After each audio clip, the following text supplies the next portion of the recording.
완전 날아간다. 이건 뭐 받을 수 없으니까 이건 꺼줄 수 없다. 오늘날 이만큼 우리가 들어온 거는 역시 우리나라의 그만한 어,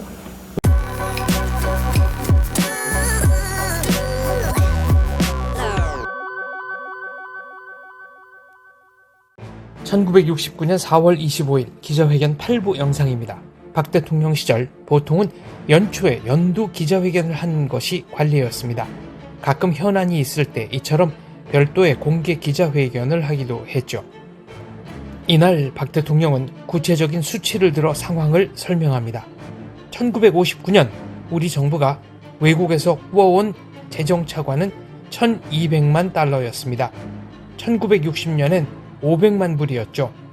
5.16 이후 8년 동안 박정희 정부는 재정차관, 상업차관을 합해서 15억 불을 들여왔습니다. 빚이 늘었으니 국민이 걱정하는 것도 이해가 갑니다. 하지만 박 대통령은 차관을 들여오는 것도 능력이라고 역설합니다. 자유당, 민주당 정부 시절엔 돈을 빌려오고 싶어도 그럴 수 없었다고 말합니다.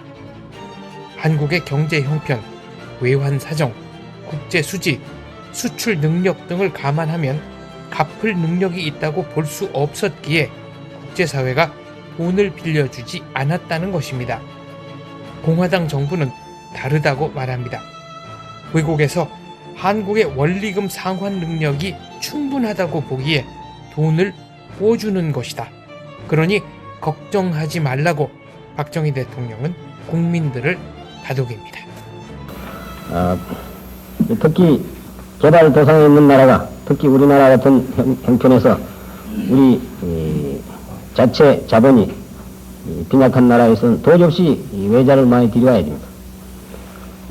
문제는 그 외자의 질이 문제겠죠. 또 그것도 앞으로 우리가 갚을 능력이 상환 능력이 있느냐 없느냐 이것을 잘 검토해야 된다는 것.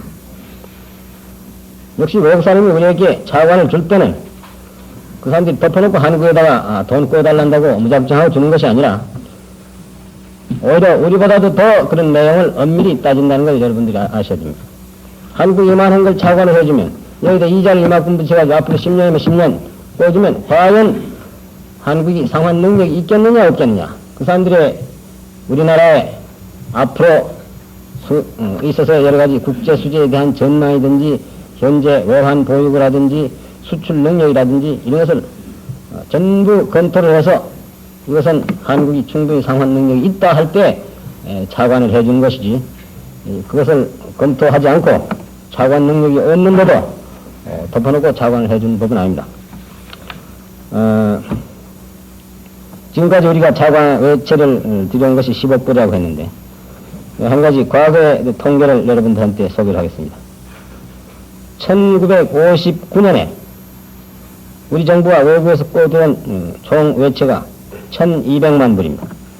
이건 전부 재정차관입니다. 상업차관은 하나도 없습니다.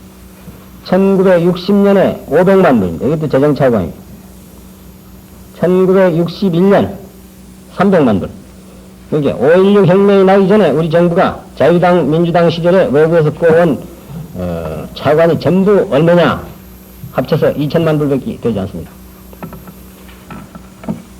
자유당 때나 민주당 정부 때도 당시 정부가 경제 건설하기 위해서 외국의 차관을 들여오려고 무한히 애를 쓴 것을 우리는 알지만 왜 못 들어왔냐?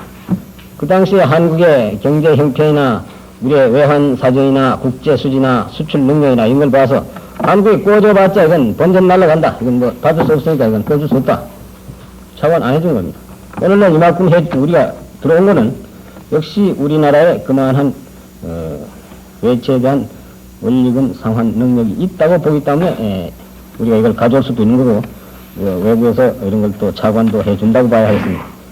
그러나 우리 정부로서는 어디까지나 조금 전에 말씀드린 바와 같이 이제부터는 양적 면보다도 질적 면에 치중을 해서 엄선주의를 하고 외자 도입에 대한 사후 관리라든지 상환 능력이라든지 이런 것을 우리가 엄밀히 검토를 해서 관리를 자세히 나가야 되겠다.